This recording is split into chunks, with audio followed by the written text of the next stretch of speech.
وہ جزا و سزا کے دن کا مالک ہے۔ یہ تصور کہاں سے ابھرا؟ فطرت انسانی میں ہے نیکی اور بدی کا امتیاز۔ یہ فطرت کی صحت کی جو علامتیں میں نے گنوائی تھی پہلے دن، انہی میں سے ایک اہم علامت یہ ہے۔ یہ اخلاقی حس نہیں رہی تو انسان کی فطرت مر چکی، اندر کا اصل انسان مر چکا، ایک انسان نما حیوان باقی رہ گیا ہے، جس کو قرآن کہتا ہے تم سمجھتے ہو یہ زندہ ہے، یہ تو مردہ ہے۔ اموات غیر احیاء، یہ زندہ نہیں ہے۔ اے نبی آپ سمجھتے ہیں یہ دیکھ رہے ہیں، یہ نہیں دیکھ رہے، یہ انسانوں کا سا دیکھنا نہیں دیکھ رہے۔ آپ سمجھتے ہیں یہ سن رہے ہیں، یہ نہیں سن رہے، یہ حیوانوں کا سا سننا سن رہے ہیں، انسانوں کا سا سننا نہیں سن رہے۔ لہم قلوب لا یفقہون بہا وَلَهُمْ أَعْيُنٌ لَا يُبْصِرُونَ بِهَا وَلَهُمْ آذَانٌ لَا يَسْمَعُونَ بِهَا أُولَٰئِكَ كَالْأَنْعَامِ بَلْ هُمْ أَضَلُّ۔ اب تو یہ چلتے پھرتے مقبرے ہیں، ان کی فطرت مر چکی، یہ اس کا مقبرہ ہے، تعزیہ ہے جو چل رہا ہے انسان کی صورت کے اندر۔ یہ ہے در حقیقت قرآن مجید کا فلسفہ۔ تو انسان کی فطرت کے زندہ رہنے اور اس کے صحت پر برقرار رہنے کا ایک بہت بڑا اس کا جو نتیجہ ہے یا اس کی علامت ہے وہ یہ ہے اخلاقی حس موجود ہو، نیکی اور بدی میں امتیاز۔ پھر عقل اس پر گرا لگاتی ہے۔ یہ بات میں نے بہت مرتبہ بیان کی، جہاں تک اللہ کی معرفت کا تعلق ہے یہ صرف فطرت کے حوالے سے ہے، لیکن جہاں آ جائے گا آخرت کا معاملہ جزا و سزا کا، وہاں فطرت پر عقل کی گرہ لگے گی تو بات بنے گی۔ فطرت تو صرف یہ بتاتی ہے کہ نیکی نیکی ہے، بدی بدی ہے۔ یہ عقل ہے جو تقاضا کرتی ہے کہ گندم از گندم بروید جوز جو، اب نیکی کا اچھا صلہ ملنا چاہیے، بدلہ ملنا چاہیے، بدی کی سزا ملنی چاہیے، اور مشاہدہ یہ ہے کہ نہیں مل رہا بدلہ، بلکہ الٹی گنگا بہ رہی ہے۔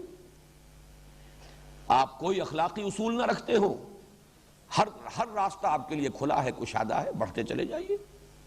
جہاں آپ نے کوئی اپنے لیے اصول بنا لیے، اب قدم قدم پر بندش ہے، قدم رک رہے ہیں، آپ آگے بڑھ نہیں سکتے، بلکہ یہ کہ الٹے لینے کے دینے پڑ جاتے۔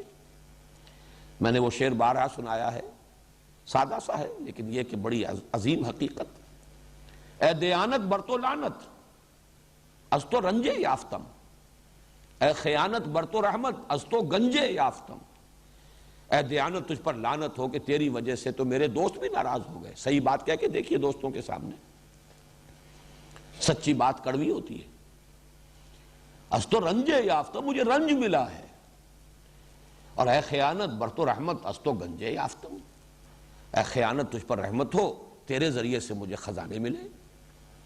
لہذا کوئی اور عالم ہونا چاہیے، اور وہ عالم، اب دیکھیے اس کے دو منطقی نتیجے ہوں گے۔ ایک تو یہ کہ یہ ایسی ہستی ہونی چاہیے جو قدرت رکھتی ہو پورا بدلہ دینے کی قدرت، وہ تو اللہ ہے، علی کل شیء قدیر، ہم اسے مان چکے۔ لیکن کوئی عالم بھی تو ایسا ہونا چاہیے جس میں حدود اور قیود نہ ہو، جس میں ہر شے کا پورا بدلہ مل جائے۔ اس لیے کہ آپ نے آج ایک نیکی کی ہے، اس نیکی کے اثرات نہ معلوم کہاں تک جائیں گے، آپ تو جان بھی نہیں سکتے۔ جب تک دنیا باقی ہے اس نیکی کے اثرات کہیں نہ کہیں پہنچتے رہیں گے، اور ان سب کا بدلہ آپ کو ملنا ہے۔ کہیں کوئی بری رسم آپ نے شروع کی ہے، جہاں تک اس کے اثرات جائیں گے وہ سب آپ کے حساب میں درج ہو رہا ہے۔ تو جب تک ایک زندگی جو ہے غیر متناہی نہ ہو، ابدی نہ ہو، پورا بدلہ مل نہیں سکتا۔ لہذا وہ عالم آخرہ، اور پھر اس کے لیے مالک یوم الدین، یوم کا لفظ صرف ایک دن کے لیے بھی آتا ہے، یوم ایک ایرا کے لیے بھی آتا ہے، ایک دور کے لیے بھی آتا ہے، اس کے مختلف استعمالات ہیں۔ ایک دن بھی ہے جس میں فیصلے ہوں گے جزا و سزا کے، اور پھر یہ کہ در حقیقت اس جزا و سزا کا جو ظہور ہوگا، کہا جا سکتا ہے وہ بھی ایک دن ہے، لا متناہی دن، وہ فیصلے کا دن ہے، وہ یوم الدین۔